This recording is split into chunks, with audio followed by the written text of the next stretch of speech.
سوال جو ہے وہ یہ ہے کہ جو علی کے علوم ہیں جو انہوں نے براہ راست رسول اللہ سے حاصل کیے ہیں، جو آج یعنی ہم تک پہنچے نہیں ہیں.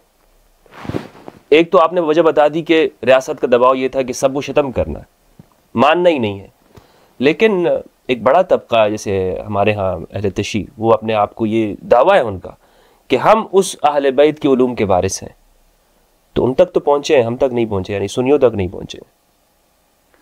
اچھا، آپ نے یہ پروگرام کیا اور اس میں کہا کہ اہل سنت تک بھی جو کچھ پہنچا ہے وہ ڈاکٹر صاحب نے کہا یہ روافظ کا فیضان ہے، اس پہ مجھے اختلاف ہے، یہ ائمہ کا فیضان ہے، اہل بیت کا فیضان ہے، اہل بیت کے کرم سے پہنچا ہے. بالکل، اس میں ٹھیک ہے نا؟ بالکل. اچھا، میں تو یہ مانتا ہوں آقا کہ دین ہم تک اہل بیت علیہ السلام سے ہی پہنچا ہے، اور دوسرا راستہ رسول نے دکھایا ہی نہیں. جی میں نے پہلے کہا تھا اگر اہل بیت کی فقہ کو نہیں مانے تو پھر چھٹی، پھر کوئی اور فقہ کی گنجائش ہے ہی نہیں. انلیس آپ کہیں یہ بھی اہل بیت کے فقہ ہیں جن کو آپ مانتے ہیں. لیکن آپ نے بہت بڑا دعویٰ کیا ہے نا کہ مولا علی نے سب مدون کر دیا. ہاں ہاں، یہ اچھا، یہ بھی تاریخی حقائق ہیں. جس طرح علی کو نہیں مانا ہے اس طرح علی کی کتاب کو بھی نہیں مانا ہے.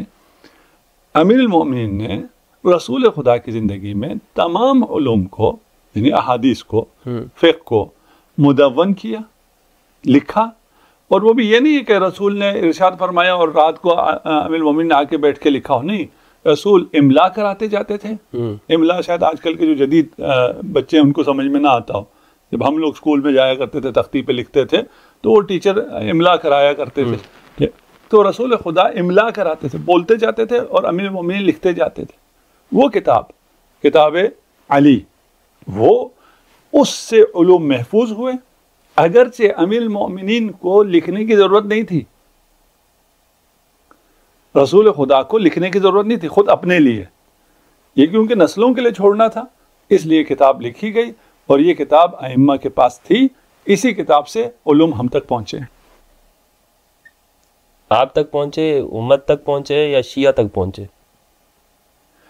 اس روئے زمین پہ جس کے پاس بھی تھوڑا بہت کوئی معنویت پہنچی ہو، کوئی توحید پہنچا ہو، کوئی احکام پہنچا ہو، سب کا سب اسی در کا کرم ہے، اسی در کا فیضان ہے. کسی کے پاس زیادہ پہنچا، کسی کے پاس کم پہنچا، کسی نے ڈرتے ڈرتے تقیہ کر کے کچھ تھوڑا بہت لیا ہے، کسی نے آشکارا لیا ہے. جو کچھ پہنچا ہے آج امت تک وہ سب رسول خدا کا ہے.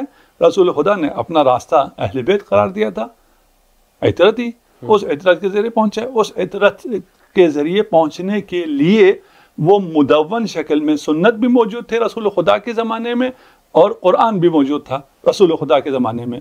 ان دونوں مدون شدہ نسخوں سے ہم نے فقہ بھی لی، ہم نے عقائد بھی لیے، ہم نے شریعت لی. یعنی آپ یہ تسلیم کرتے ہیں کہ اہل سنت کے پاس جتنے بھی علوم ہیں، جو فقہاء ہیں، یہ وہی اہل بیت کے علوم ہیں؟ نہیں، تو ابھی تو آپ نے فرمایا کہ سب وہیں سے. میرے اسٹیٹمنٹ میں آپ کے اسٹیٹمنٹ میں فرق آ گیا. کیسے آیا تھا؟ فرمائیے. آپ کہہ رہے ہیں اہل سنت فقہاء کے پاس جو فقہ ہے وہ اہل بیت کی منگا. نہیں، ہم نے کہا اہل سنت ہو یا شیعہ ہوں، ان کو جتنی بھی شریعت محمدی ملی ہے اسی جگہ سے ملی. اس کے بعد میں نے ایک حصہ تو لیا، 10%، 20%، 40% میں نے لیا، اس کے بعد باقی میں نے خود اضافہ کیا. اس کا کوئی اہل بیت سے تعلق نہیں. جو میں نے قیاس کیا، جو میں نے استحسان کیا، میں نے جو باقی ذرائع سے احکام لیے، یا میں نے اہل بیت کے علاوہ باقی لوگوں سے لیے، یا باقی لوگوں سے بھی میں لے سکتا ہوں، کوئی اصحاب سے لینے میں کوئی وہ نہیں ہے. ہم بھی اصحاب سے حدیث لیتے ہیں، رسول خدا سے اگر اصحاب سے ہم تک حدیث پہنچتی ہے وہ بالکل صحیح ہے، حجت ہے اور ٹھیک.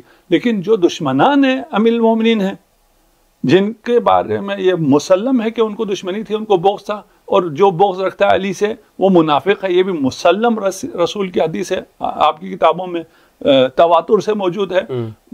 اگر تواتر کا لفظ پہ کوئی چیلنج کرے تو یہ مستفیضہ ہے، اس کو بھی چیلنج کرتا ہے تو صحیح ہے. اور تمام بہت سی کتابوں میں صحیح میں تو کوئی شک نہیں ہے، صحیح میں کوئی شک نہیں ہے، صحیح مسلم میں ہے.